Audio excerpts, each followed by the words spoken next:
All right, let's jump right in. Welcome to another explainer where we take deep, profound topics and really map them out so you can grasp the big picture. Today, we're unpacking a fascinating lecture by Dr. Robert Peterson about someone who, honestly, is way too often treated as just a background character in the New Testament, the Holy Spirit. But as we're going to see today, the Spirit is actually the incredibly dynamic, absolutely indispensable architect of the entire New Testament story. So who's the major worker uniting humanity to Christ? It's actually surprisingly easy to overlook the Holy Spirit, isn't it? We naturally tend to focus so heavily on God the Father and Jesus the Son. But Dr. Peterson hooks us right out of the gate by challenging that tendency. He frames the Holy Spirit not as some vague, passive feeling of comfort, but as the active, roaring engine driving both the early church and our very own salvation. Here is our roadmap for today's explainer. We're going to explore the Spirit's work in these expanding concentric circles. We'll kick things off with empowering the apostles, move out to reaching the world, do a quick flashback to the Spirit in Jesus, look closely at sacrifice and resurrection, and finally bring it all home with union with Christ. Starting off with Section 1, Empowering the Apostles. This is where we get a front row seat to the Spirit's immediate sphere of influence in the early church.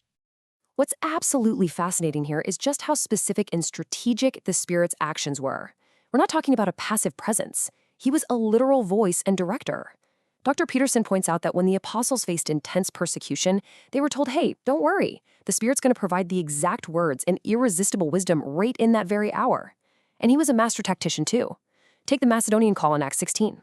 The Spirit literally shut doors forbidding Paul from preaching in Asia, just so he could actively throw open doors somewhere else. Ultimately, he is the master builder, actively taking Jews and Gentiles and integrating them into one single holy temple.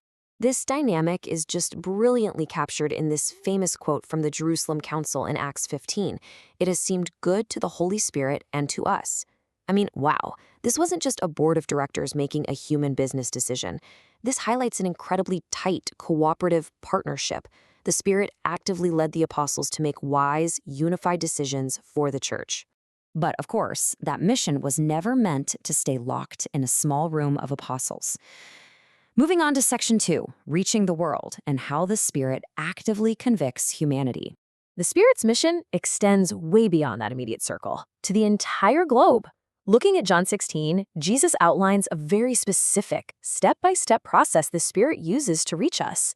First up, he convicts the world concerning sin, specifically the sin of unbelief. Second, concerning righteousness, because Jesus is returning to the Father. And third, concerning judgment, because the ruler of this world has been judged. It's like a systematic wake-up call, making humanity aware of its desperate need for a savior. And as the Lausanne Covenant reminds us, without this convicting work, all our human preaching, totally in vain. But here's the beautiful part. That deep conviction leads straight to grace. Right at the very end of the Bible, in Revelation 22, we see this incredible open invitation. The Spirit, alongside the church, extends the ultimate call, come. It's a massive, free invitation for the entire world to come and drink the water of eternal life. Now let's do a quick flashback to the life of Christ himself with Section 3, the Spirit in Jesus.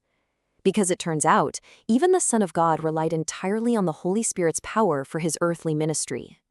If we trace this timeline, we see the Spirit permeated literally every single phase of Jesus' existence. Centuries prior, Old Testament prophets predicted the Spirit would rest on the Messiah. Fast forward to 9 months before his birth, and it's the Holy Spirit who overshadows Mary to conceive the Holy Son of God. At age 30, the Spirit descends like a dove at his baptism, and then boom, immediately pushes him out into the wilderness to be tempted. And throughout those intense years of earthly ministry, his teaching, his healing, the exorcisms, all of it was powered by the Holy Spirit. Which brings us to just a brilliantly audacious moment. Jesus stands up in the synagogue in Nazareth, unrolls the Isaiah scroll, and reads, "The Spirit of the Lord is upon me." He finishes, sits down, and just drops a bombshell. Today, this scripture has been fulfilled in your hearing. No way around it. He is outright declaring that the Spirit has anointed him to preach good news and usher in the kingdom of God, right then and there. But this undeniable, raw power of the Spirit working through Jesus also leads us to a really heavy and honestly often misunderstood theological concept, the unpardonable sin. Dr. Peterson defines this super precisely for us. It is knowingly attributing the Holy Spirit's authentic miracles, done directly through the incarnate Messiah, to the devil. It was this uniquely perverse, hardened response from Israel's religious leaders to absolutely clear spiritual evidence. Now, if you've ever felt a wave of anxiety about committing this yourself, Dr. Peterson's explanation is going to be incredibly reassuring. He argues this was a totally unique, unrepeatable situation in redemptive history. It literally required God to be incarnate in the flesh, performing miracles directly by the Spirit, and leaders knowingly rejecting it just to mislead the public. So, take a deep breath. This was a highly specific historical event. It is definitely not a sin some worried modern believer is going to accidentally stumble into today. All right, let's head to the climax of the Gospels to see a role that gets missed a lot. Section 4, Sacrifice and Resurrection. You see, the cross wasn't just Jesus acting all on his own. We get this beautiful, cooperative interplay of the entire Trinity here. On one hand, 2 Corinthians tells us God the Father was in Christ reconciling the world to himself. But on the other hand, Hebrews 9 reveals it was actually through the eternal Spirit that Christ offered himself up. The Holy Spirit divinely empowered Jesus to make that ultimate, absolute sacrifice for our sins. And the Spirit's work absolutely didn't end at the cross. Over in 1 Timothy 3, Paul writes that Jesus was vindicated by the Spirit. Think about it. Because Jesus died as a condemned man, taking on all that guilt, his resurrection was the ultimate vindication of his divine identity. The Father justified the Son by powerfully raising him from the dead, specifically through the agency of the Holy Spirit. And that brings us to our final section, the ultimate goal of all this incredible work. Section 5, Union with Christ. Because all of this massive redemptive history, it's meant to be applied directly to you and me. Dr. Peterson highlights a stark contrast from Paul's teaching in Romans 8, showing humanity split into two totally distinct realms. Over in the realm of the flesh, you have the unsaved, hostile to God, ending in death. But in the realm of the Spirit, you have the saved, pleasing to God, resulting in life and peace. The absolutely crucial takeaway here is that it is the Holy Spirit alone who grabs us and transfers us from that realm of death straight into the realm of life. It really all boils down to this non-negotiable statement from Romans 8:9. Anyone who does not have the Spirit of Christ does not belong to him. Let that sink in. The Spirit isn't some optional premium upgrade to the Christian life. He's the absolute necessity. Possessing the Holy Spirit is the very definition of being united with Jesus.